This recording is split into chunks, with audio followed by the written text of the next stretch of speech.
I feel like that one tweet every time, or that one tweet where it's like, oh my god, you people can't do anything. Every time people complain about queer media, like genuinely.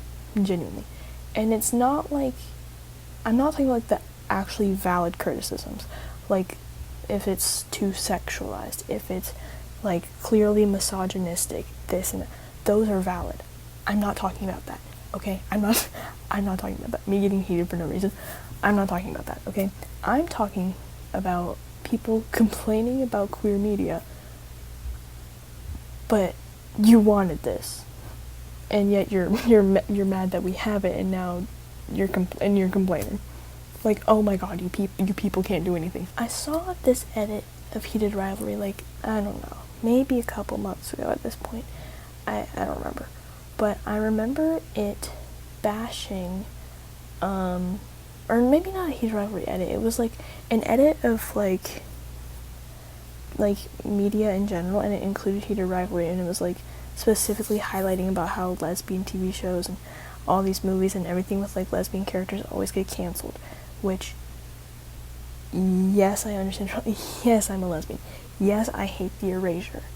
But some of these shows and movies that they're saying got canceled or this and that, it's not, there's no correlation, okay? No correlation. There's nothing to do with it. You don't need to bash on another queer happy story just because your favorite show got canceled. Sorry. You people can't do anything. Because a lot of people were saying Heated Rivalry wasn't even that good. It was so smutty. It was that. Oh, but if it was a straight couple, you wouldn't be saying shit. My thing is, like, from my point of view, Heated Rivalry blew up because it's a happy gay story. It's not about the fact that they were men. It's about the fact that they were both queer. Ilya being, I think, canonically bi, and then Shane being canonically gay. And also other queer characters in the story. Like, it's not about the fact that they're men. Guys, it's not it's not about the fact that they're men. It's the fact that we finally have a happy gay story, and it's like one of the most, it was like it's more mainstream than things have been in the past.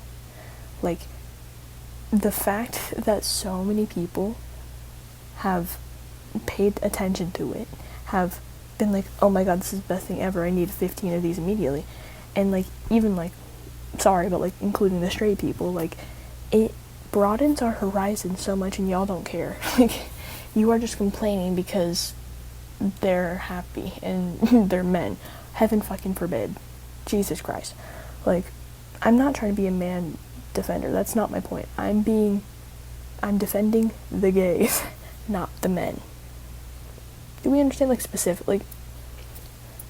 It's like the impact that it had for everybody that watched it, for the audience that has watched Heated Rivalry, the impact that it made on real people's lives, positive impact on people's lives. And it's so widespread, it's so mainstream, at least in my point of view, it's very mainstream. Everybody was talking about it. The fucking random ass podcasts were fucking watching it. I forget what they're called, but I know what I'm talking about. Like the golfer guys, I don't remember. But those guys, straight men, like straight people are watching this. More people are watching this. It's going to give us opportunity for more queer media. And y'all don't seem to get that just because the story involved men. But people just complain about anything. You people can't do anything. Another part that peeves me is how people are constantly, and yes, I feel this way too, but to a certain extent, okay? Because a lot of people are like, there's such a lack of queer media. Honey, you're not looking. Because you don't bother to look. You don't bother to check. Okay? You don't bother to see what movies are this. You don't bother to read in between the lines. Me getting heated over nothing. Like, you don't bother to comprehend what you are watching. You don't bother. Like, I'm talking about, like, mostly, like lowkey headcanons, you know? Like, Yellow Jackets, how, like, everybody, shipping everybody, okay? Like, for that, but also with actual canon couples. Like, for example, Shameless, Galavich, okay? They have a happy ending, and y'all don't give a fuck. Hold on, I literally have a whole list. Girls Like Girls, the movie by Hayley Kiyoko. I think that's how you say her name. Happy ending. Maybe unresolved, like, to a certain extent. Happy ending, and y'all don't give a fuck. Like, we're getting these happy endings. You just have to look. You have to broaden your horizon and not constantly watch the same 5 things. Sorry, I'm just digging into people now. Like, you need to look past the mainstream gay media. Even though I did kind of just mention mainstream stuff, like, you just have to keep digging. You have to. My favorite one is Show Me Love, or it's also called Fucking 'Em All. It's the Swedish movie. Literally, I love that ending. Sorry, I do. It's just so fun, okay? And none of y'all seem to care. Nobody seems to care. It's like, you literally just need to broaden your horizon. You're complaining that there's no queer media because you're not looking for it. Because you're not seeing it everywhere. Because you're not actively trying to find any. You're actively not trying to see who is like you. You're not. You're not. And it pisses me off. Because I literally have a whole list of, like, you're not looking. And I still have so much more to go through. Like, there's so much out there, and you guys aren't looking. You're just subjecting yourself to what the mainstream tells you to. You're just subjecting yourself to what everybody's telling you is like, oh, this is such a good queer story. Which, yes, that's true. But you can dig deeper. But you can keep, there's more. Trust me, you can keep going. You can keep going. I promise you, I promise you, it's gonna be okay. And you know, sometimes we don't need a happy queer story. Sometimes we need the tragic ones. Sometimes we need, I guess this counts as happy, but, like, we just need the cringy, corny bullshit that's, like, that sucks. You know, we need that. Because all the straight couples have it. They have the tragic ones. They have the corny bullshit. They have that. So why can't we have that too?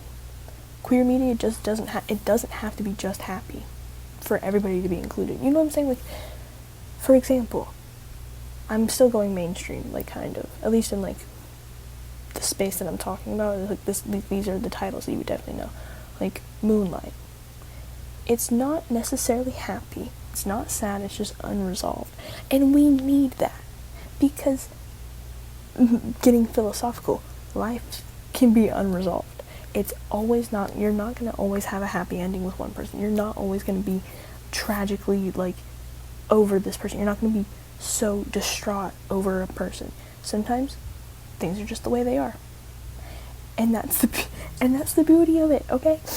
Because in Moonlight, it ends very, like, in my opinion, it ends unresolved. Like, it's not very conclusive, if that's the word. It's just like, damn. It, like, kind of leaves you a little empty. Like, I've watched that movie twice. It breaks me every time. And it's just like, damn. But you need that. Because not everything is sunshine and roses and rainbows. And not everything is stormy clouds, everything's dying, wilting flowers, mold everywhere. Okay? Not everything is extremely happy or extremely low. It's just sometimes in the middle. And that's what it is, okay? People just need to look hard enough. Like, a lot of people online, specifically TikTok, okay? That's a very toxic hemisphere for this shit. But a lot of people bash on other queer stories that are either tragic or unresolved just because they're not happy, just because it's not a good ending. But it doesn't have to be for it to be a good queer story. It can be a good story without it ending happily, without it ending with like a good conclusion, without it ending with like, oh, everything's fine with the world, which we have those that like that. We have the happy endings, we have the unresolved, we have the tragedies. It's like we need all of that to have a balance. We can't just have everything happy, because that's just not how things go. I'm sorry to say, that's just not how things go. Not everything is happy, not everything is tragic. A lot of things are unresolved, okay? We need to have all three to have a balance. And y'all are complaining just because every single damn gay movie that comes out isn't happy. It doesn't need to be. It doesn't need. And also, a lot of unresolved endings, see, that's the beauty of everything. A lot of unresolved endings, you can interpret yourself. You can interpret it, whether it's happy or sad. If this happened after the ending, if this didn't happen after the ending, if they end up with this person, if they don't end up with this person, you can interpret that any way you want. And a lot of people don't do that. A lot of people don't fucking do that. A lot of people just go straight to the facts. I'm like, you people need to see the nuance and everything. You people, like, you need to read between the lines. You need to, like, I feel like I'm just like freaking out, but it's just like, you need to just fucking observe what you're watching, what you're reading, There's also a reason why some of the most popular queer movies are popular. It's because most of them have unresolved endings, if we think about it. Call Me by Your Name. Biggest one I can think of. It's pretty much unresolved. Again, to my interpretation, it's unresolved. Yes, it's sad. It's sad and unresolved. It's in that little Venn diagram, okay? It's just like, damn, I'm crying with you, Elio, at that damn fireplace. Like, yes, me too. But also, it's just like, what could happen next? We don't know. We don't have a final ending. Well, I guess because there's a second book to Call Me by Your Name, but we're never getting the second movie. It's never gonna happen. It's never gonna happen, okay? But from a viewer's point of view, if they've only seen the movie, we don't know where Elio and Oliver could end up next. We don't know what can happen in Elio's life. We don't know. And, you know, that's why people relate to it so much, is because it's just such a relatable type of story. Unfortunately, to so many queer people, like, and people are only focusing on the fact that they're men.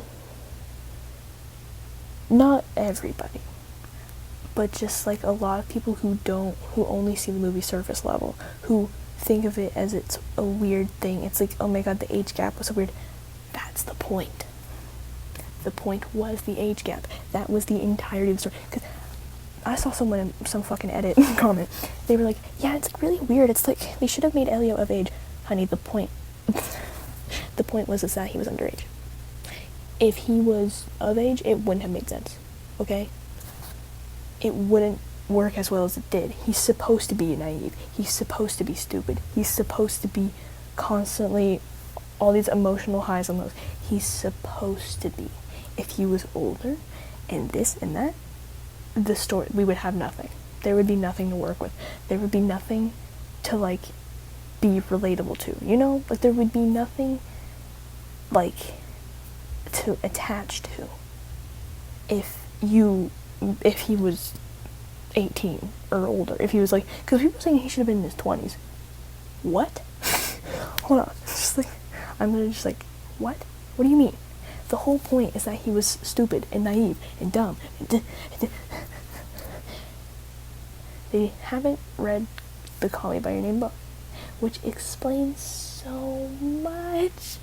It gives so much context. I'm just going on a side rant, but like, it just goes into so much context about their story and about how Elio thinks of Oliver, and you would see how his thoughts are influenced by the fact that he is 16, I believe, in the book. I believe. I don't remember, but I remember that being a thing. It's that he's a teenager, and that's the point. And a lot of unresolved stories with queer characters, like, for example, Carol. Love that movie down, okay?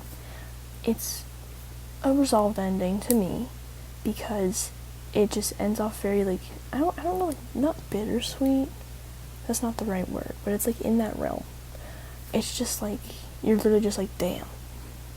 And you have to understand that some of these movies are unresolved, not because of their sexuality.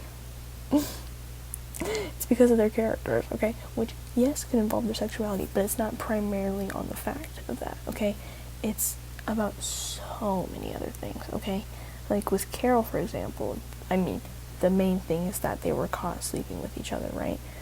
But at the end, they looked at each other that way because time passed, because they are different people, because their personalities have changed. They, as characters, have developed, okay? It's not about the fact that they were in lesbians with each other, okay? It's not about that. And yes, it's partially, like, I'm not saying it's not about that. It's just not the focal point. It's not the main reason of why it was left the way it was. To me. I have to keep saying that, like, to me. Like, this is a very biased video I'm doing. But it's not about the fact that they were lesbian. It's not about the fact that they slept with each other. It's not about this. It's not about they got caught. It's about the fact that they have changed. And it wasn't really a sad ending, I feel. It's just very, I mean, it kind of, like, it was bittersweet. It's just, like, they developed as characters from, like, what little we saw. You can tell that they're like, we had a good run. And, it's never gonna work. Nothing's ever gonna do anything. Like, we're not gonna go anywhere. Okay? And sometimes that's how it is. I don't know how to explain it to people. Anyways, I hope I made sense. I hope my opinions came through as I intended them to be. I hope my words articulated themselves correctly. Bye. Okay?